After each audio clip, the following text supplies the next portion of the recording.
The ideas that I am talking about, whether it is taking on the greed and the corruption and the illegal activity of the pharmaceutical industry, whether it is guaranteeing health care to all people through a Medicare for all single-payer system, I think that those ideas are popular.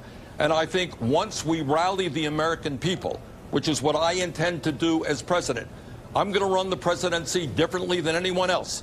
I'm not only going to be commander-in-chief, I'm going to be organizer-in-chief. We're going to go out to Kentucky, a very, very poor state where people are earning low wages, can't afford health care, can't afford insurance or pharmaceuticals. And we're going to rally the people there to tell their senators to stand with ordinary Americans and not with wealthy campaign contributors.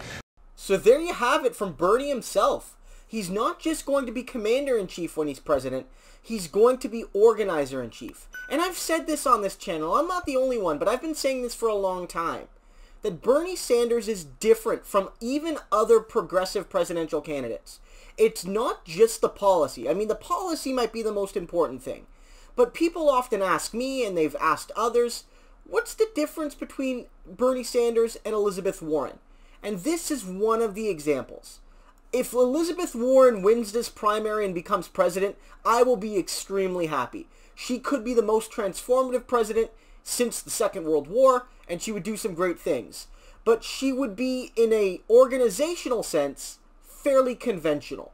I think Bernie Sanders is alone amongst the main contenders for president, on either the Republican or Democratic side, that they're actually willing to organize society and to mobilize the people in the fight for a better life. Because Bernie Sanders realizes that the President of the United States may be the world's most powerful person, but they only have so much power in their formal structures.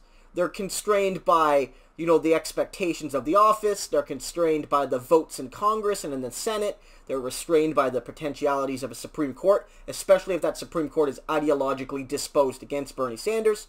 And so Bernie realizes that even if he wins the nomination and wins the presidency, he needs to have the people on his side. And it's not just about him from, the White House, him from Washington, D.C., dictating to the people what they need to do and what they need and what they should hope for. But it's about working with people of all backgrounds, those who voted for him, but even those who didn't, to build a better society, to bring social and economic and environmental justice to every big city and every small town across the United States. Red state or blue state or in between. It doesn't matter for Bernie Sanders. As he notes here, Kentucky will be a state that he knows that the people there just need to be mobilized in the cause of their own self-interest. And that's a deep red state. But those people there have the same concerns that people in blue states have. They have the same desires. And maybe certain elements of their politics blind them to their own self-interest. But at the fundamental core, they're looking for somebody to give them a fair shot at a good life. And that's something that transcends, red-blue dynamics. And this is not just something that Bernie Sanders is saying. Bernie Sanders has been an organizer for generations. Before he entered politics, certainly before he entered, the U.S. Congress and the U.S. Senate, Bernie was an organizer in Vermont.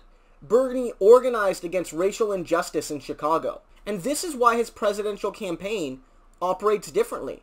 It's not just about electoral college votes. And it's not just about raising money. And it's not just about getting endorsements from bigwigs.